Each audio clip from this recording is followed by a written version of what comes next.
Hello everyone, आपका स्वागत है अवधेश मिश्रा नीट चैनल में। आज हम फिर से आ गए हैं आपके सामने। स्टार्ट करेंगे क्या जीओसी जनरल ऑर्गेनिक केमिस्ट्री। क्या स्टार्ट करेंगे? General organic chemistry. ध्यान से सभी चीज़ों को देखिएगा। अब तक हमने क्या पढ़ा? अब तक हमने यही पढ़ा था, हाइब्रिडाइजेशन पढ़ा था, यही नहीं पढ़ा था? अब तक हमने क्या पढ़ा? हाइब्रिडाइजेशन, उसके ढेर सारे क्वेश्चंस भी किए थे। तो 2 क्वेश्चन बचे हुए भी हैं, उस क्वेश्चन को भी निपटा लेते हैं, फिर आगे बढ़ते हैं। या तो उसको लास्ट समझाने के बाद डिस्कस कर देंगे 2 क्वेश्चन को लास्ट में। तो आज हम पढ़ेंगे इंडक्टिव इफेक्ट, इलेक्ट्रॉनिक इफेक्ट के बारे में पढ़ने वाले हैं। जीओसी यहीं से आपका स्टार्ट है। वो तो हाइब्रिडाइजेशन बता दिया था, इसलिए कि हाइब्रिडाइजेशन का यूज जीओसी में, जीओसी का जब तक आप ऑर्गेनिक केमिस्ट्री पढ़ोगे तब तक जीओसी का यूज, तब तक हाइब्रिडाइजेशन का यूज है, इसलिए उसको बताना जरूरी था। क्योंकि हर एप्लीकेशन पार्ट में, चाहे एसिडिक स्ट्रेंथ निकालो, चाहे बेसिक स्ट्रेंथ निकालो, वहां पे इसका यूज होता है हाइब्रिडाइजेशन का, इसलिए बताना जरूरी था आपको ना, इसलिए वहां पे बताना जरूरी था, इसलिए बता भी दिया। तो पैनिक नहीं होना है सिचुएशन के साथ। अगर किसी की भी अगर ऑर्गेनिक केमिस्ट्री नहीं सही है तो यहाँ से हमसे पढ़ सकते हैं, अपनी ऑर्गेनिक केमिस्ट्री अच्छे से स्ट्रांग कर सकते हैं। ठीक है, स्ट्रांग कर सकते हैं। मैं बात बोल रहा हूँ, मैं जैसे कहता हूँ सिर्फ ऐसे करो, आपकी केमिस्ट्री स्ट्रांग हो जाएगी। ऑर्गेनिक केमिस्ट्री से कोई क्वेश्चन छूटेगा नहीं एग्जाम में, ये हमारा दावा। अगर हमारा आप लेक्चर देख लोगे तो, चाहे नीट के एस्पायरेंट हो चाहे जेई के एस्पायरेंट हो, मैं दोनों के लिए बोल रहा हूं कि यहां से जितना हम पढ़ा देंगे उतना ही आपके एग्जाम में क्वेश्चन आएगा, देख लेना। ठीक है, तो सभी चीजों को कैसे प्रोसीड करना है, कैसे आगे बढ़ना है, यहाँ से आज बताते हैं। एक बात और, पढ़ते समय कहीं पैनिक मत हो। जो केमिस्ट्री का मतलब होता है मजा, कितने इंटरटेनमेंट इसमें ला सकते हैं आप, कितना मस्ती इसमें भर सकते हो, वही तो केमिस्ट्री भैया। केमिस्ट्री तो वही है, धमाल मचाने वाले हैं केमिस्ट्री में हम। क्या मचाने? हम धमाल मचाने वाले हैं केमिस्ट्री में। ठीक है, तो स्टार्ट करते हैं। ऑर्गेनिक, पैनिक नहीं होना है, सभी चीजों को आराम से पढ़ना है और बढ़िया से पढ़ना, डिटेल से। अभी आपके पास टाइम ही टाइम है, तो बोर्ड एग्जाम में भी आप अच्छा कर सकते हो। हम सभी को लेकर पढ़ाएंगे। देखो क्या है सभी चीजें, देखो एक, देखो क्या है, रिएक्टिव इंटरमीडिएट। क्या पढ़ना है? Reactive intermediate, reactive intermediate. ये क्या होता है? ये क्या होता है? कोई बताएगा? रिएक्टिव इंटरमीडिएट क्या होता है? देखो, रिएक्टिव, जब कोई ऑर्गेनिक रिएक्शन होती है, क्या होती है? जब भी कोई ऑर्गेनिक रिएक्शन होती है, जब भी कोई ऑर्गेनिक रिएक्शंस होती हैं, उसमें देखो एक रिएक्टेंट होता है। क्या होता है? रिएक्टेंट। एक रिएक्टेंट होता है, या इसी को सबस्ट्रेट बोलते हैं। क्या बोलते हैं? सबस्ट्रेट बोलते हैं। इसी को सबस्ट्रेट बोलते हैं। तो ये सबस्ट्रेट जो है, ये एक रिएजेंट होता है। यहाँ पे क्या होता है? रिएजेंट होता है। उसी रिएजेंट से ये रिएक्टेंट रिएजेंट से रिएक्ट करता है। रिएक्ट करने के बाद यहाँ पे एक क्या बनता है? इंटरमीडिएट बन जाता है। क्या बनता है? इंटरमीडिएट। स्टार्टिंग है, ध्यान से समझना। इंटरमीडिएट बन जाता है, इंटरमीडिएट बनता है। तो यहां से हमको क्या मिलता है? इंटरमीडिएट से या तो प्रोडक्ट मिलेगा, या तो प्रोडक्ट मिलेगा, या तो मिलेगा बाई प्रोडक्ट। क्या मिलेगा? बाई प्रोडक्ट, डिजायर्ड प्रोडक्ट जिसे कहते हैं। बाई प्रोडक्ट को क्या कहते हैं? Desired product. डिजायर्ड का मतलब होता है कि जो हम प्रोडक्ट चाहते हैं हमको वही प्रोडक्ट मिला, यही होता है डिजायर्ड का मतलब होता है। तो डिजायर्ड प्रोडक्ट का मतलब क्या होता है? जो प्रोडक्ट हम चाहते हैं वो प्रोडक्ट हमको मिला, यही होता है डिजायर्ड प्रोडक्ट। तो देखो हुआ क्या, रिएक्टिव इंटरमीडिएट में क्या हुआ? रिएक्टिव इंटरमीडिएट की भी जब कोई ऑर्गेनिक रिएक्शन होती है तो कैसे होती है? कोई रिएक्टेंट हुआ या सबस्ट्रेट हुआ, कुछ भी हुआ, रिएक्टेंट हुआ, तो किससे रिएक्ट करता है? वो रिएक्ट करता है किससे? रिएजेंट से। किससे रिएक्ट करता है? रिएजेंट से रिएक्ट करता है। रिएक्ट करने के बाद क्या बनाता है? इंटरमीडिएट। और इंटरमीडिएट बनने के बाद क्या बनता है? प्रोडक्ट बनता है, और बाई प्रोडक्ट मतलब हमारा डिजायर्ड प्रोडक्ट बनता है। ऐसे केमिकल रिएक्शन होती है, यही होता है रिएक्टिव इंटरमीडिएट। इसको समझो, क्या होता है? यही होता है रिएक्टिव इंटरमीडिएट। आया भैया? यही होता है रिएक्टिव इंटरमीडिएट। एक एक चीजों को, एक एक स्टेप को ध्यान से समझो और आगे बढ़ो, प्रोसीड करो, पीछे नहीं बढ़ना, आगे बढ़ना है। और सभी चीजों का अच्छे से रिवीजन देखो। तुरंत पढ़ोगे, आधे घंटे बाद अगर तुरंत रिवीजन कर लिए तो वो टॉपिक तुम्हारा हो जाएगा, ये कंफर्म है, ठीक है। क्योंकि तुरंत रिवीजन करने से क्या होता है ना कि सभी कॉन्सेप्ट, जितना टीचर जो भी पढ़ाते हैं वो सारा का सारा कॉन्सेप्ट क्या होता है, वो घूमता रहता है दिमाग पे, क्या आता है, घूमता रहता है, स्ट्राइक करता रहता है। तो तुरंत पढ़ने से फायदा होता है। तो ये मत सोचो, याद रखना, अगर कोई क्लास में कोई भी टीचर अगर आपको 100% समझा दे रहा है, 100% समझा जा रहा है, अगर आप घर पे जाके रिवीजन नहीं करोगे ना, वो 0% के बराबर है। याद रखना, वो 0% के बराबर है। आपको ऐसा लगेगा कि हमको वो टॉपिक आता है, लेकिन वो टॉपिक आता नहीं है। क्वेश्चन आएगा तो नहीं हो पाएगा, क्वेश्चन आएगा तो नहीं हो पाएगा। तो ये बात ध्यान रखना, जितना पढ़ाता हूं उसको ध्यान से पढ़ते जाओ और बढ़िया से पढ़ते जाओ। आया? तो यही होता है रिएक्टिव इंटरमीडिएट। देखो अब यही, इस पे टाइम लॉस नहीं करेंगे। अब देखो आगे क्या पढ़ना है। आगे देखो होता है, इसको नोट डाउन कर लेना भैया, नोट डाउन कर लेना ध्यान से, सभी चीजों को पढ़ना, मजा आएगा। ज्यादा बड़ा लेक्चर नहीं करूंगा आज इंट्रो लेक्चर ही है, ज्यादा नहीं, बस थोड़ा सा कॉन्सेप्ट समझो, बस इंट्रो। देखो इसमें क्या पढ़ना पड़ता है, बांड। देखो क्या होता है इसमें क्या पढ़ना है, बांड ब्रेकिंग। क्या पढ़ना, बांड ब्रेकिंग। घबराना मत भाई, आज ठीक है स्टार्टिंग का लेक्चर है, इसलिए ध्यान समझे। बांड ब्रेकिंग, या इसे कहते हैं बांड फिशन। क्या कहते हैं, बांड फिशन कहते हैं।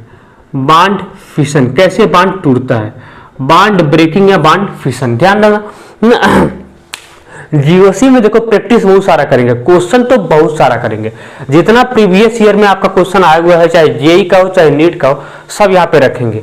आपको एक्स्ट्रा एफर्ट कहीं से मारने की जरूरत नहीं है, कहीं जाना ही नहीं पड़ेगा, कहीं जाना ही नहीं पड़ेगा, इतना क्वेश्चन कर देंगे। और इतना ट्रिक अच्छा बताएंगे ना, वो क्वेश्चन तुरंत जबान आया नहीं हो जाएगा। नीट में ज्यादा डिटेल क्वेश्चन आता भी नहीं है, इतना पढ़ा देंगे ना बहुत इनफ हो जाएगा, मोर देन इनफ है।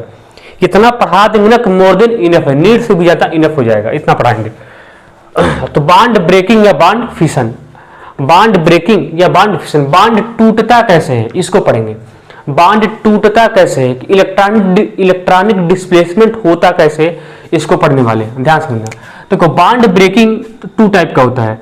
बांड ब्रेकिंग, बांड टूटता कैसे है, ये 2 टाइप का होता है। एक होता है होमोलिटिक क्लीवेज, क्लीवेज का मतलब टूटना होता है। होमोलिटिक क्लीवेज, क्लीवेज का मतलब होता है टूटना, कैसे बांड टूट रहा है उसी क्लीवेज कहते हैं, होमोलिटिक क्लीवेज। एक होता है हेट्रोलिटिक क्लीवेज, नाम सुना होगा, हेट्रोलिटिक क्लीवेज, ठीक है, हेट्रोलिटिक क्लीवेज। इसलिए क्या कर रहे हैं कि बेस से स्टार्ट किए, बेसिक पार्ट से, इसलिए क्या एकदम बेसिक पार्ट से, इंट्रो से स्टार्ट किए थे, हाइब्रिडाइजेशन से स्टार्ट किए थे। वो आपको इंटरेस्टिंग जरूर लगा होगा, जिन लोगों ने भी देखा होगा। तो होमोलिटिक क्लीवेज और हेट्रोलिटिक क्लीवेज, देखो होता क्या है, होमोलिटिक क्लीवेज, हेट्रो, होमो का मतलब सेम, होमो का मतलब क्या होता है, सेम, और हेट्रो का मतलब होता है डिफरेंट। देखो होमोलिटिक में क्या होता है कि होमोलिटिक क्लीवेज, मान लो ये ए है, ये बी है, और यहाँ भी दो केस होगा, यहाँ पे केस होगा। पहले होमोलिटिक के बारे में समझो थोड़ा सा। होमोलिटिक क्या है, होमोलिटिक क्लीवेज क्या है, इसमें देखो, इसमें दोनों एटम की इलेक्ट्रोनिगेटिविटी क्या होती है, सेम होती है। दोनों एटम की इलेक्ट्रोनिगेटिविटी सेम होगी। इसे मान लो इलेक्ट्रोनिगेटिविटी En ए की बराबर है, इलेक्ट्रोनिगेटिविटी En बी के बराबर है। जो ए की इलेक्ट्रोनिगेटिविटी है वो बी की इलेक्ट्रोनिगेटिविटी से बराबर है। और इलेक्ट्रोनिगेटिविटी होती क्या है, इलेक्ट्रॉन खींचने की क्षमता। जिसकी इलेक्ट्रोनिगेटिविटी जितनी ज्यादा होगा वो बांड को अपनी तरफ तेजी से खींचेगा। यही तो होता है, जो इलेक्ट्रोनिगेटिविटी क्या होता है, शेड पेड इलेक्ट्रॉन को अपनी तरफ खींचने वाला, वही तो होता है इलेक्ट्रोनिगेटिविटी। तो इलेक्ट्रोनिगेटिविटी उसकी, देखो अगर इलेक्ट्रॉन वो खींचेगा जिसकी इलेक्ट्रोनिगेटिविटी ज्यादा होगी, तो यहाँ पे हो क्या रहा है कि यहाँ पे कोई इलेक्ट्रॉन खींचेगा ही नहीं, क्योंकि दोनों की इलेक्ट्रोनिगेटिविटी क्या है, बराबर है। दोनों की इलेक्ट्रोनिगेटिविटी क्या है, बराबर है। इसलिए यहां पे ऐसा, तो आप पूछेंगे सर जब यहाँ पे दोनों की इलेक्ट्रोनेगेटिविटी बराबर है तो बॉन्ड क्लीवेज कैसे होगा, टूटेगा कैसे, टूटेगा ऐसा नहीं कि जहां पे इलेक्ट्रोनेगेटिविटी सेम हो वहां पे बॉन्ड ब्रेक होगा ही नहीं, होगा बॉन्ड होगा। ये देखो ये नॉन पोलर कंपाउंड में होता है, कहां होता है नॉन पोलर कंपाउंड में, कहां होता है नॉन पोलर कंपाउंड में होता है। नॉन पोलर का मतलब होता है जिसका म्यू जीरो होता है, जिसका क्या होता है म्यू जीरो। अब पोलर का मतलब होता है जिसमें म्यू हो, कुछ न कुछ वैल्यू हो। तो ये नॉन होमोलिटिक क्लीवेज किसमें होता है, नॉन पोलर कंपाउंड में होता है। तो कैसे टूटेगा भैया, बॉन्ड टूटेगा, करेगा क्या कि एक देखो एक बॉन्ड में कितना इलेक्ट्रॉन होता है, 2 इलेक्ट्रॉन। एक बॉन्ड में कितने इलेक्ट्रॉन की शेयरिंग होती है, 2 ही इलेक्ट्रॉन की शेयरिंग होती है ना। एक बॉन्ड में 2 इलेक्ट्रॉन, तो ये एटम क्या करेगा, अपना एक इलेक्ट्रॉन अपनी तरफ ले लेगा और ये एक इलेक्ट्रॉन अपनी तरफ ले लेगा। तो कुछ ऐसा बन जाएगा, ए इसको रेडिकल कहते हैं, ऐसा बन जाएगा। ये अपना इलेक्ट्रॉन ले लिया और प्लस ये ऐसा है रेडिकल, इसे क्या बोलते हैं रेडिकल, या इसे कहते हैं फ्री रेडिकल। मतलब एक इलेक्ट्रॉन ये अपना ले लिया, एक इलेक्ट्रॉन ये अपना ले लिया, इसे क्या बोलते हैं फ्री रेडिकल। हालांकि इसको डिटेल पढ़ेंगे फ्री रेडिकल, यहाँ पे जानो फ्री रेडिकल क्या बना, फ्री रेडिकल। तो क्या हुआ, दोनों की इलेक्ट्रोनेगेटिविटी तो सेम है, कोई पोलैरिटी तो जनरेट नहीं हुआ, कोई चार्ज भी जनरेट नहीं हुआ, ना कोई पोलैरिटी जनरेट हुई, ना कोई चार्ज जनरेट हुआ, ना कोई पोलैरिटी इंड्यूस हुई, ना कोई चार्ज इंड्यूस हुआ। ठीक है, यहाँ पे देखो तो होमोलिटिक क्लीवेज में ना कोई पोलैरिटी इंड्यूस होती है, ना कोई चार्ज इंड्यूस होता है। ये नॉन पोलर कंपाउंड में क्या होता है, नॉन पोलर कंपाउंड में होता है और सनलाइट के प्रेजेंस में होता है। कब होता है, इसका बॉन्ड कैसे ब्रेक करता है, वो सनलाइट के प्रेजेंस ब्रेक करता है। ये सब पढ़ेंगे जब इलेक्ट्रोफिलिक फ्री रेडिकल एडिशन, सब रिएक्शन मैकेनिज्म पढ़ेंगे तो इसको डिटेल आएगा। लेकिन फिलहाल यही समझो 2 तरीके से बॉन्ड क्लीवेज होता है, या तो होमोलिटिक होगा या तो हेटेरोलिटिक होगा। होमोलिटिक दोनों के इलेक्ट्रोनेगेटिविटी सेम है, ना तो कोई भी इलेक्ट्रॉन को नहीं खींचेगा। ठीक है, कोई भी किसी भी तरह से इलेक्ट्रॉन की शिफ्टिंग नहीं होगी। लेकिन अब ये सवाल होता है इलेक्ट्रॉन की शिफ्टिंग होगी कैसे होगी, बॉन्ड ब्रेक होगा, फिर भी होगा, कैसे ब्रेक होगा। ये एक एटम अपना इलेक्ट्रॉन ले लेगा, इक्वल शेयरिंग हो जाएगी, जितना इलेक्ट्रॉन ये अपनी तरफ खींचेगा उतना इलेक्ट्रॉन ये अपनी तरफ खींचेगा, इक्वल शेयरिंग हो गई। इसलिए इक्वल शेयरिंग होगी क्योंकि एक बॉन्ड में कितना इलेक्ट्रॉन होता है, 2। तो याद रखना होमोलिटिक क्लीवेज में क्या कहता है, एक इलेक्ट्रॉन ये अपना ले लेता है, एक इलेक्ट्रॉन ये अपना ले लेता है, इसलिए यहाँ पे कोई चार्ज इंड्यूस नहीं होता है, न तो कोई पोलैरिटी ही इंड्यूस होती है। यही होता है होमोलिटिक क्लीवेज। होमोलिटिक क्लीवेज में किसका फॉर्मेशन होता है, फ्री रेडिकल का फॉर्मेशन होता है। यही छोटी छोटी बातें हैं, ये सब डिटेल आएंगी ठीक है जब रिएक्शन मैकेनिज्म पढ़ेंगे, लेकिन ये जानना जरूरी है। तो होमोलिटिक क्लीवेज में फ्री रेडिकल का फॉर्मेशन होता है। अब आओ हेटेरोलिटिक क्लीवेज में, किसमें आओ, हेटेरोलिटिक क्लीवेज में। देखो लेक्चर ज्यादा लंबा नहीं करेंगे। हेटेरोलिटिक क्लीवेज, देखो हेटेरोलिटिक क्लीवेज क्या होता है, ध्यान दो। हेटेरोलिटिक क्लीवेज, मान लो ये ए एटम है और ये बी एटम है, तो हेटेरोलिटिक क्लीवेज में पहली बात इलेक्ट्रोनेगेटिविटी का डिफरेंस होता है। होमोलिटिक क्लीवेज में क्या था, यहाँ पे डायरेक्ट लिख सकते हो जो ईएन था, इलेक्ट्रोनेगेटिविटी डिफरेंस यहाँ पे 0 होगा। ईएन इलेक्ट्रोनेगेटिविटी डिफरेंस यहाँ पे क्या होगा 0, लेकिन यहाँ पे ईएन इलेक्ट्रोनेगेटिविटी डिफरेंस 0 नहीं होगा। यहाँ पे कुछ, यहाँ पे पोलैरिटी इंड्यूस होगी, यहाँ पे म्यू 0 नहीं होगा, यहाँ पे म्यू 0 नहीं होगा। ठीक है, यहाँ पे, और ये पोलर कंपाउंड में होता है। कहाँ होता है, पोलर कंपाउंड में होता है। ये पोलर कंपाउंड में होता है, पोलैरिटी इंड्यूस होती है, ये पोलर कंपाउंड्स में होते हैं। कहाँ होता है, पोलर कंपाउंड में। देखो होता क्या है, मान लो हम देखो इसमें 2 कंडीशन लेंगे, 2 कंडीशन। मान लो क्या कि डेल्टा ई एन किसका ज्यादा है, ए का डेल्टा ई एन ज्यादा है किसका, डेल्टा ई एन बी वाले से। तो जाहिर सी बात है जिसकी इलेक्ट्रोनेगेटिविटी ज्यादा होगी वो अपनी तरफ इलेक्ट्रॉन को खींचेगा, जिसकी इलेक्ट्रोनेगेटिविटी ज्यादा होगी वो अपनी तरफ इलेक्ट्रॉन को खींचेगा। तो ए की इलेक्ट्रोनेगेटिविटी ज्यादा है तो ए इलेक्ट्रॉन को अपनी तरफ खींचेगा। याद रखना, जो इलेक्ट्रॉन को खींचता है, याद रखना यही हमेशा करते चलेंगे, जो इलेक्ट्रॉन को अपनी तरफ खींचता है उसके ऊपर निगेटिव चार्ज इंड्यूस होता है, जिससे इलेक्ट्रॉन खींचता है उसकी तरफ पॉजिटिव चार्ज इंड्यूस होता है। तो क्या होगा, कौन इलेक्ट्रॉन खींचेगा, ए की इलेक्ट्रोनेगेटिविटी क्या है, ज्यादा है, जिसकी इलेक्ट्रोनेगेटिविटी ज्यादा है वो इलेक्ट्रॉन को अपनी तरफ खींचेगा। तो खींचेगा तो क्या होगा, ये ऐसे खींचा तो इसके ऊपर क्या पार्शियल निगेटिव चार्ज आता है, इसके ऊपर क्या पार्शियल पॉजिटिव, क्योंकि बी से इलेक्ट्रॉन खींचा गया है, इसे इलेक्ट्रॉन की यहाँ पे कमी हुई है और यहाँ पे इलेक्ट्रॉन की अधिकता ही हो, क्योंकि ये इलेक्ट्रॉन को खींच लिया। क्यों? कि इसकी इलेक्ट्रोनेगेटिविटी बी से ज्यादा है। जिसकी इलेक्ट्रोनेगेटिविटी जिससे भी ज्यादा होगी, जिससे जो इलेक्ट्रॉन को अपनी तरफ खींचता है उसके ऊपर नेगेटिव चार्ज, और जिससे इलेक्ट्रॉन खींचता है उसके ऊपर क्या होता है? पॉजिटिव चार्ज होता है।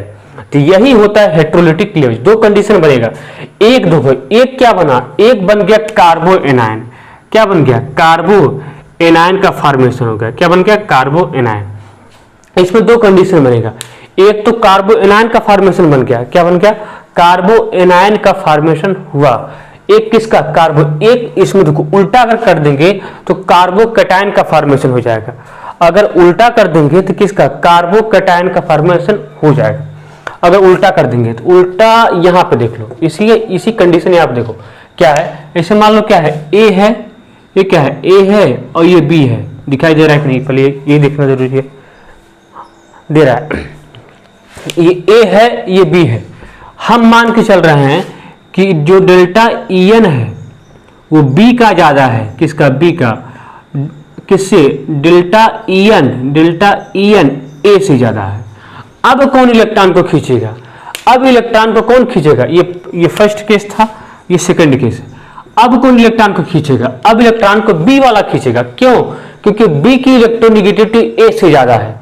बी की इलेक्ट्रोनेगेटिविटी किससे ज्यादा है? ए से ज्यादा है। अब बी वाला इलेक्ट्रॉन को खींचेगा। जब बी वाला इलेक्ट्रॉन को खींचेगा, जो खींचता है उसके ऊपर नेगेटिव और जिससे खींचता है उसके ऊपर पॉजिटिव। तो यहाँ पे क्या होगा? यहाँ पे इलेक्ट्रॉन की शिफ्टिंग हो जाएगी, डेल्टा माइनस यहाँ पे डेल्टा प्लस। देखो डेल्टा क्यों दिखा रहे हैं? डेल्टा इसलिए दिखा रहे हैं ना कि यहाँ पे इलेक्ट्रॉन की शिफ्टिंग पूरी तरह से नहीं होती है, थोड़ा सा होता है। क्या होता है? थोड़ा सा होता है। थोड़ा यहाँ पे पार्शियल चार्ज डेवलपमेंट होता है। क्या? पार्शियल चार्ज डेवलपमेंट होता है, मतलब पूरा चार्ज डेवलपमेंट नहीं होता, कम चार्ज डेवलपमेंट होता है। जब तक भी इंडक्टिव इफेक्ट पड़ेंगे, क्योंकि यहाँ पे इलेक्ट्रॉन पूरी तरह से शिफ्ट नहीं होता है, थोड़ा सा शिफ्ट होता है, थोड़ी सी शिफ्टिंग होती है, ज्यादा शिफ्टिंग नहीं होती। इसलिए बोलते हैं कि यहाँ पे पार्शियल चार्ज डेवलपमेंट होता है। और ये कंडीशन कैसा हो जाएगा? ये कंडीशन हो जाएगा कार्बो कैटायन का जनरेशन। क्या? कार्बो कैटायन का जनरेशन हो जाएगा। देखो हेटेरोलिटिक में कार्बो कैटायन भी बन रहा है और कार्बो एनायन भी बन रहा है। कार्बो कैटायन कार्बो एनायन दोनों का फॉर्मेशन होता है। कार्बो कैटायन किसी कहते हैं किसी के ऊपर पॉजिटिव तो कार्बो कैटायन, किसी ऊपर नेगेटिव तो कार्बो एनायन। लेकिन इस सेंस में बोलना भी नहीं सही है। सेंस कैसा? अगर कार्बन के ऊपर पॉजिटिव चार्ज तो कार्बो कैटायन और कार्बन के ऊपर नेगेटिव चार्ज तो कार्बो एनायन। ये सेंस अच्छा है। अगर कार्बन के ऊपर पॉजिटिव चार्ज तो कार्बो कैटायन और कार्बन के ऊपर नेगेटिव चार्ज तो कार्बो एनायन। ये सेंस अच्छा है। आया? तो इतना। और ये कहाँ होता है? ये हेटेरोलिटिक में क्या होता है? इलेक्ट्रोनेगेटिविटी डिफरेंस होगा। इसमें पोलैरिटी इंड्यूस, पोलैरिटी का मतलब चार्ज इंड्यूस होना। पोलर कंपाउंड में चार्ज, पोलर का मतलब जिसका म्यू जीरो ना हो, मतलब म्यू की वैल्यू कुछ हो, जीरो ना हो, वो होता है पोलर कंपाउंड होता है। आया? तो नॉन पोलर जिसका म्यू जीरो हो और पोलर कंपाउंड जिसका म्यू जीरो ना हो। ये सब पढ़ेंगे केमिकल बॉन्डिंग में, जब पढ़ेंगे डाइपोल मोमेंट वहां बताएंगे। लेकिन इतना समझ जाओ। तो इतना समझ में आ गया कैसे क्या हुआ। ठीक है, शॉर्ट तरीके से बताया कैसे क्या हुआ। ठीक है, अब देखो, अब पढ़ते हैं। कितना आ गया? ठीक है, ओके, थैंक यू। अब अगर समझ में आ गया होगा तो अच्छी बात है। ठीक है, नहीं तो कमेंट करना। इतना नोट कर लेना भैया बढ़िया से। तो शॉर्ट तरीके से समझाए, लेकिन जैसे भी समझा होना आना चाहिए, समझ में आना चाहिए। तो इंट्रो ज्यादा बड़ा नहीं होगा, मुश्किल से आधे घंटे का लेक्चर हम इसको लेंगे। कल लेक्चर बड़ा होगा, आज नहीं। ठीक है, 3-4 दिन में क्या जैसे जैसे होगा तो 1 घंटे का लेक्चर लेने लगेंगे, तो उस पर सारा कंप्लीट हो जाएगा सब कुछ। देखो, कुछ लोग सोच रहे होंगे सर आपने जीओसी तो पढ़ा दिया था। हाँ, जीओसी पढ़ाया था, 10 लेक्चर 10 से 11 लेक्चर था उसका। लेकिन प्रॉब्लम क्या था ना, उसका थोड़ा सा वीडियो क्वालिटी ठीक नहीं था, वीडियो क्वालिटी अच्छी नहीं थी, इसलिए फिर से बनाना पड़ रहा है। तो आपकी वीडियो, क्योंकि देखो उतना पहले क्या था ना, उतना जानते भी नहीं थे यूट्यूब के बारे में, कैसे फोटो ये सब दुनिया भर का काम जो तामझाम होता है इसके बारे में उतना पता नहीं था। आज के डेट में पता हो गया है, इसलिए ऐसा कर रहा हूँ, फिर से बना रहा हूँ, ताकि देखो फिर से बनाऊंगा तो नए जोश उससे कुछ उससे ज़्यादा ही ऐड करूँगा ना। तो देखो क्या होता है, पढ़ाते पढ़ाते एक थोड़ा सा आइडिया पता चल जाता है कि पढ़ाना क्या है, कैसे पढ़ाना है। तो स्टार्टिंग वीडियो था, स्टार्टिंग में थोड़ा सा डर भी लगता है ना कैमरे के सामने, क्या एक शूटिंग टाइप का ही भैया, जैसे हीरो लोग शूटिंग करते हैं वही शूटिंग है। एक कैमरे के सामने रिप्रेजेंट करना, बोलना, आपको हर तरीके से समझाना बहुत टफ होता है। इतना आसान नहीं होता कि इससे लोग बोल देते हैं अरे यार आसान है, आसान नहीं होता। यहाँ पे आके आप बोलो, देखो क्या बहुत सारा कंडीशन क्रिएट होता है, क्या बोलना है, क्या करना है, ठीक है, कैसे कैमरे के सामने दिखाना है आपको, ठीक है, कैसे सभी चीजों को समझाना है। ऑफलाइन में समझाना आसान है, ऑफलाइन क्लासेस में समझाना आसान है, क्योंकि वहां पे बच्चों का इंटरेक्शन होता है, बच्चे आपके साथ में होते हैं, तो वहां पे पता चलता है कि उनको समझ में आता है कि नहीं। रिस्पॉन्स अगर अच्छा हुआ तो समझ में आता है, ठीक है, क्योंकि वहां पे बच्चों का इंटरेक्शन, आपका हमारा उनका इंटरेक्शन होता है, तो वहां पे इतना सारा मशक्कत नहीं करना पड़ता, इतना समझाना नहीं पड़ता। जब हम ऑफलाइन क्लास में पढ़ाते हैं ना, तो इतना कभी चीजों को कोरिलेट नहीं करते ना, तो इतना समझाते हैं। एक बार समझाए तो लोग, एक बार समझाने से लोगों को समझ में आ जाता है 100%, और रिस्पॉन्स अच्छा होता है। हमारे पढ़ाए हुए बच्चे, देखो हमारे पढ़ाने से सभी लोग खुश रहते हैं। जहां जहां हमने टीचिंग अभी तक की है, वहां से हमको अच्छा रिस्पॉन्स ही मिला है। अब ये डिपेंड करता है यूट्यूब से कैसा रिस्पॉन्स आता है, ये तो आप पे डिपेंड करता है कि आप कैसा रिस्पॉन्स हमको देते हो, ठीक है, पॉजिटिव थिंग्स में देते हो या नेगेटिव थिंग्स में, ये तो आप पे डिपेंड करता है, हाँ? तो यही सब है, ठीक है। अब देखो क्या पढ़ो, परमानेंट इफेक्ट, क्या पढ़ते हैं, परमानेंट इफेक्ट। तो बहुत सारी बातें हो गई, अब नहीं होंगी। परमानेंट इफेक्ट, इसके बारे में पढ़ते हैं। परमानेंट इफेक्ट, देखो परमानेंट इफेक्ट होता है देखो कि always operate in A molecule. Permanent effect क्या होता है, परमानेंट इफेक्ट वो होता है जो मॉलिक्यूल में हमेशा ऑपरेट होने वाला इफेक्ट होता है, वही तो होता है परमानेंट इफेक्ट। तो परमानेंट इफेक्ट देखो, आज परमानेंट इफेक्ट क्या होता है कि ऑलवेज ऑपरेट, क्या always operate in A molecule, always operate in A molecule, always operate in A molecule. जो मॉलिक्यूल में हमेशा ऑपरेट होने वाला होता है उसी को बोलते हैं परमानेंट इफेक्ट। तो परमानेंट इफेक्ट क्या होता है, परमानेंट इफेक्ट वो इफेक्ट होता है जो मॉलिक्यूल में ऑलवेज ऑपरेट होता है, हमेशा ऑपरेट होता है, उसी को बोलते हैं परमानेंट इफेक्ट। अब देखो आता है इंडक्टिव इफेक्ट। इसमें पढ़ते हैं, क्या पढ़ते हैं, इसमें क्या पढ़ते हैं, इसमें पढ़ते हैं इंडक्टिव इफेक्ट। इंडक्टिव इफेक्ट पढ़ते हैं, इंडक्टिव इफेक्ट। देखो इंडक्टिव इफेक्ट कल वाले लेक्चर में पूरा डिटेल आएगा, अरे डिटेल तो इसमें भी आएगा, लेकिन इसमें कल डिफिनीशन देखते हैं ना, डिफिनीशन इसका क्या देखते हैं। कल पूरा मैकेनिज्म, प्लस आई माइनस आई, ऑर्डर सहित पूरा सब कुछ आएगा। तो आज तक यहाँ तक होता है। देखो इंडक्टिव इफेक्ट क्या होता है, इसको मिटाते हैं। तो परमानेंट इफेक्ट नोट कर लो। परमानेंट इफेक्ट क्या होता है, जो always operate in A molecule, जो मॉलिक्यूल में हमेशा के लिए ऑपरेट होने वाला इफेक्ट होता है, यही क्या होता है, ये होता है परमानेंट इफेक्ट। परमानेंट इफेक्ट में हमको क्या पढ़ना है, इंडक्टिव इफेक्ट। अभी एक इफेक्ट पढ़ेंगे आगे, जैसे इंडक्टिव इफेक्ट पढ़ेंगे, फिर हाइपर कंजुगेशन, फिर रेजोनेंस, फिर मेजोमेरिक, ठीक है, ऐसे बढ़ते चले जाएंगे। फिर एरोमेटिसिटी, फिर रिएक्शन इंटरमीडिएट, फिर ऐसे बढ़ते चले जाएंगे। लास्ट पढ़ेंगे टाटोमेरिज्म, क्योंकि हम जीओसी में ही टाटोमेरिज्म को पढ़ा देते हैं, आइसोमेरिज्म में नहीं पढ़ाते हैं। तो परमानेंट इफेक्ट ही होता है, तो इसको मिटाते हैं। देखो अब पढ़ो इंडक्टिव इफेक्ट। तो इंडक्टिव इफेक्ट क्या होता है, ध्यान दो। इंडक्टिव इफेक्ट क्या होता है, ध्यान दो। इंडक्टिव इफेक्ट देखो क्या होता है, इंडक्टिव इफेक्ट। इंडक्टिव इफेक्ट क्या, इंडक्टिव इफेक्ट, इंडक्टिव इफेक्ट ये भी एक टाइप का परमानेंट इफेक्ट ही है। कैसा इफेक्ट होता है, परमानेंट इफेक्ट होता है। कैसा होता है, परमानेंट इफेक्ट। देखो इंडक्टिव इफेक्ट क्या होता है, operate in a sigma bond. किसमें ऑपरेट होता है, ऑलवेज ऑपरेट, ऐसे लिख सकते हो, always operate in a sigma bond, in a sigma bond. कहां ऑपरेट होता है, केवल सिग्मा बॉन्ड में ही ऑपरेट होता है। ऑलवेज ऑपरेटिव सिग्मा बॉन्ड कहां ऑपरेट होता है, तो इंडक्टिव इफेक्ट केवल सिग्मा बॉन्ड में ही ऑपरेट होता है। कहां होता है, always operate in a sigma bond, operate to sigma bond. कहां ऑपरेट होता है, ऑलवेज छोड़ दो, कहां ऑपरेट होता है, ऑपरेट टू सिग्मा बॉन्ड, कहाँ ऑपरेट होता है? ऑपरेट टू ये सिग्मा बॉन्ड, कहाँ ऑपरेट होता है? Sigma bond. तो इंडक्टिव इफेक्ट ऑलवेज कहाँ ऑपरेट होता है? सिग्मा बॉन्ड में, पाई बॉन्ड में नहीं। तो इंडक्टिव इफेक्ट कभी भी पाई बॉन्ड में ऑपरेट नहीं होता, इसको याद रखना। इंडक्टिव इफेक्ट कभी भी पाई बॉन्ड में ऑपरेट, ये क्वेश्चन जेएनयू एमएससी केमिस्ट्री में आया था। कहाँ आया था? जेएनयू एमएससी केमिस्ट्री में ये क्वेश्चन आया हुआ था कि इंडक्टिव इफेक्ट कहाँ पे ऑपरेट होता है। तो इसी बार आया था 2021 में। वहां पे 4 ऑप्शन था, पाई बॉन्ड में, सिग्मा बॉन्ड में, बहुत सारा ऑप्शन था, फ्री रेडिकल में। तो कहाँ ऑपरेट होता है? वनली किसमें? सिग्मा बॉन्ड में। तो इंडक्टिव इफेक्ट कहाँ ऑपरेट होता है? केवल सिग्मा बॉन्ड में ही ऑपरेट होता है। तो याद रखना, इंडक्टिव इफेक्ट कहाँ ऑपरेट होता है? वनली केवल सिग्मा बॉन्ड में। दूसरा, ये पहला इफेक्ट है, पहला रीजन है। तो इंडक्टिव इफेक्ट कहाँ ऑपरेट होगा? वनली सिग्मा बॉन्ड में। दूसरा, ये कैसे? पार्शियल चार्ज डेवलपमेंट होता है। कैसा? पार्शियल चार्ज डेवलपमेंट होता है। पार्शियल चार्ज डेवलपमेंट बताया ना, पूरी तरह से चार्ज डेवलपमेंट नहीं होता, पार्शियल चार्ज डेवलपमेंट होता है।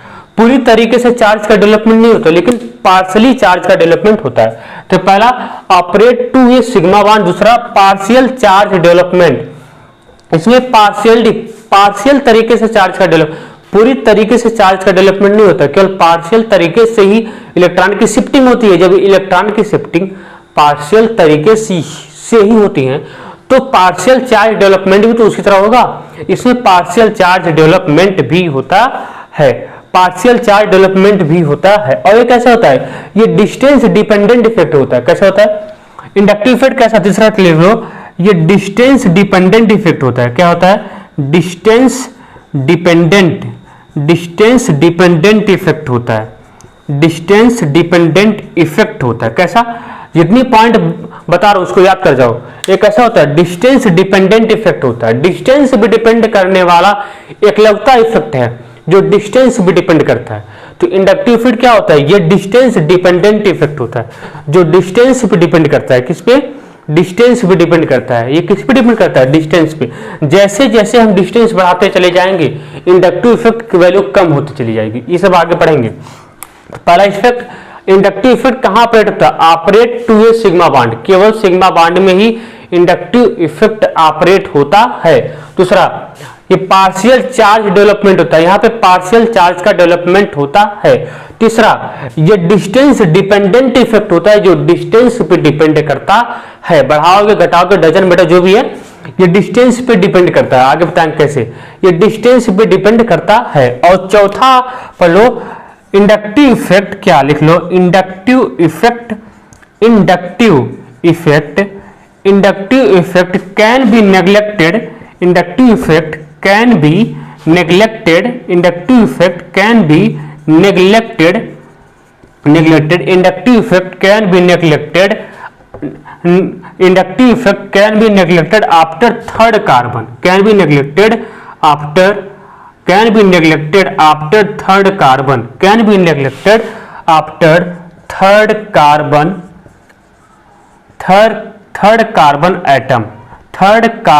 atom. Inductive effect can be neglected after third carbon atom. तो क्या होता है कि inductive effect can be neglected after third carbon atom. ठीक है, ये देखो, ये बार बार स्क्रीन से क्यों भागते हैं? क्योंकि थोड़ा सा कैमरा देखते रहना होता है, क्योंकि कैमरा कभी का रुक जाता है तो मेहनत सारा खराब रहता है ना, मेहनत सारा खराब बर्बाद ना हो, इसलिए देखते रहते हैं। तो ऐसा कोई और कोई रीजन नहीं है। तो लोग सोचते हो कि कॉपी देखते हैं, कॉपी नहीं, ये सब अपने मन से पढ़ाते हैं। तो inductive effect can be neglected after third carbon. Third carbon के बाद इंडक्टिव इफेक्ट क्या होता है? निग्लेक्ट हो जाता है। इतनी बातें आप याद रखो, जब हम नेक्स्ट लेक्चर में आएंगे तो वहां इंडक्टिव इफेक्ट के मैकेनिज्म के बारे में पढ़ेंगे।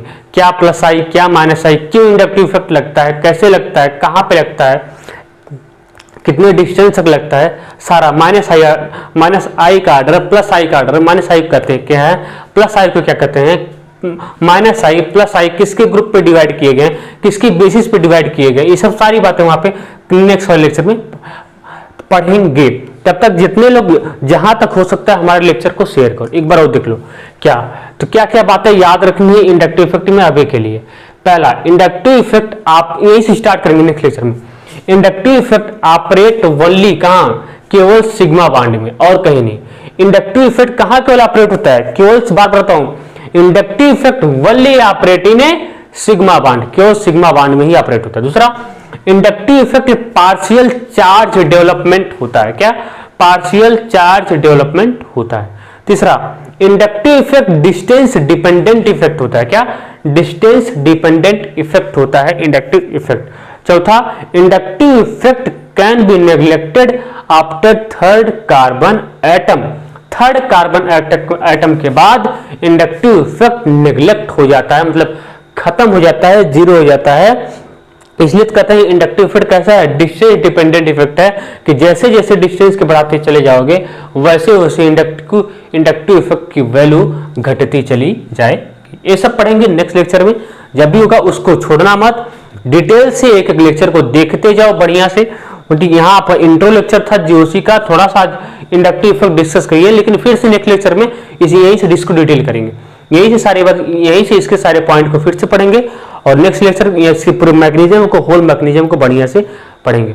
तब तक के लिए पढ़ाई करते रहो और पैनिक नहीं होना है, आराम से एंजॉय करो, पढ़ाई करो बढ़िया से, सभी चीजों को अच्छे से रियलाइज करो, एनालिसिस करो, उसके बारे में सोचो, ठीक है। यहाँ पे ढेर सारा क्वेश्चन हम लाएंगे, करवाएंगे, चिंता मत करना कि हम क्वेश्चन नहीं, हम हमारा कंटेंट आप किसी भी कोचिंग इंस्टीट्यूट से मिला लेना, किसी से कम नहीं होगा, याद रखना, उनसे ज्यादा ही होगा, किसी से कम नहीं होगा। ये बातें याद रखना कि कभी भी किसी भी कोचिंग इंस्टीट्यूट से हमारे नोट्स को मिलाना किसी से कम नहीं होगा। हमने हाइब्रिडाइजेशन जितना करवा दिया है, कोचिंग वाले कभी नहीं करवाते हैं। कोचिंग वाले हमेशा ये मान के चलते हैं कि बच्चे को हाइब्रिडाइजेशन आता होगा, कभी आपको हाइब्रिडाइजेशन वो बताते ही नहीं, कहीं नहीं बताया था, याद रखना, कहीं भी हाइब्रिडाइजेशन नहीं बताया जाता, कहीं कोई भी कोचिंग इंस्टीट्यूट में आप पता कर लेना, हाइब्रिडाइजेशन ऑर्गेनिक नहीं बताया था, ठीक है। जहां पे IIT जेईई या नीट की तैयारी करवाते हैं वहां पे सब सारी चीजें नहीं बताते हैं, क्यों, क्योंकि वो समझते हैं कि बच्चे को हाइब्रिडाइजेशन आता होगा, आया समझ में। तो ये सब सारी चीजें नहीं बताई, लेकिन यहाँ पे अगर क है तो उस क को भी हम बता के आगे बढ़ेंगे, ठीक है, क्योंकि हम भी सभी आपके प्रॉब्लम को समझते हैं, ठीक है, आपके प्रॉब्लम को समझते हैं, उसको फाइंड आउट करने की कोशिश जरूर करेंगे। तो आपका एक फर्ज बनता है हमारे लेक्चर को शेयर करो, सब्सक्राइब करो और जितने लोगों को हो सकता है शेयर करो। यहाँ पे कंप्लीट जीओसी हो, कंप्लीट पूरा ऑर्गेनिक केमिस्ट्री होने वाला है, जो बोले हैं वो काम जरूर करेंगे, ठीक है। और जितना हो सकता है बायो में भी आपका हेल्प करेंगे, रिस्पायरेशन प्लांट का एक लेक्चर और बनाना है, बाकी तो फिनिश, उसके बाद पढ़ेंगे ट्रांसपोर्टिंग प्लांट, जहां तक हो सकता है हेल्प करेंगे आपका, ठीक है। तो तब तक के लिए पढ़ाई करते रहो, जितना हो सकता है हम आपका हेल्प यहाँ से करेंगे ही। और एक गुजारिश और है, हमारे लेक्चर को हो सकता है जितना शेयर करो, सब्सक्राइब करो, लाइक करो, ठीक है, जितना हो सकता है गाइस, तभी आपका भला होने वाला है और हमारा भी भला होने वाला है, दोनों का होना चाहिए। और पढ़ाई करते रहो और लाइफ को एंजॉय करते रहो, लाइफ को एंजॉय करते रहो मस्ती के साथ, ठीक है। मिलते हैं नेक्स्ट लेक्चर में, तब तक के लिए पढ़ाई करते रहो। All the very best.